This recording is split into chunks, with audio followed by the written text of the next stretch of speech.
The second technical indicator we looked at is the CML Mammoth. That's for moving average and momentum model. And here's how it works. We started with several moving averages. Then we took them and we lined them up relative to where they were for each other, for each stock. That is, which ones were above the others and which ones were below the others, testing all of the various combinations. We also tested how far apart the moving averages were from each other.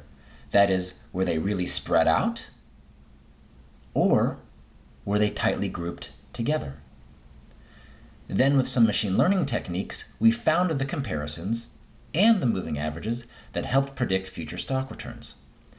The next step was to include the current stock price in this measurement, where it lined up relative to the moving averages, and how far it was from them, one by one. Once we had a definitive solution for that, we turned to momentum. We didn't only look if a stock had moved up or down on consecutive days, but also by how much. Was it a small move up or a large move up? Or a small move down or a large move down? Finally, we looked at the Bollinger Bands and the Keltner channels, and if the stock was above or below the key levels. With all of that, we were able to build the CML Moving Average Momentum Indicator, CML Mammoth, an empirical and explicitly tested technical indicator that shows when a stock is heating up.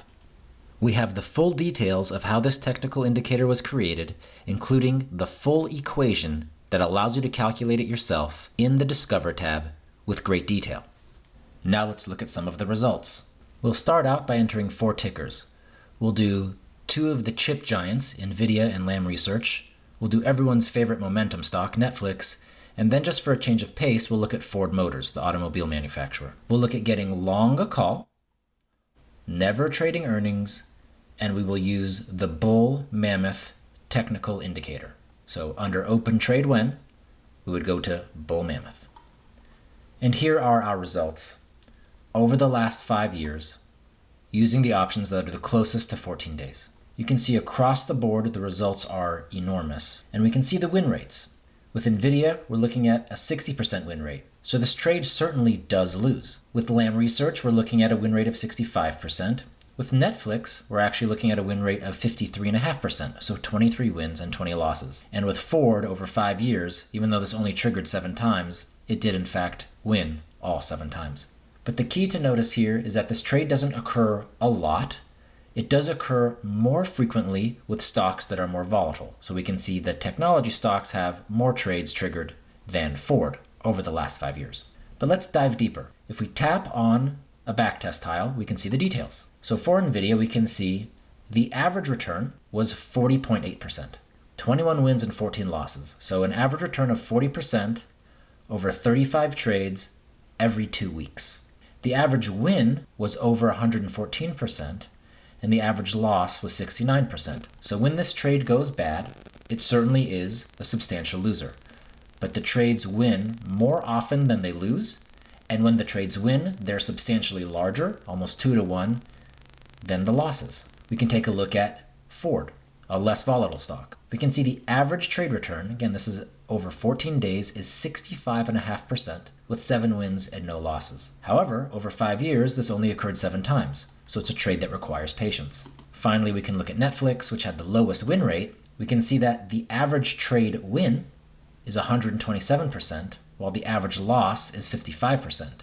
So while the trade wins just a bit more often than it loses, the returns are substantially larger for the winners than they are for the losers. As with any trade in Trade Machine, you can always look at every single trade, every single date, and every single price, and just download it into Excel to make it a little easier to look at.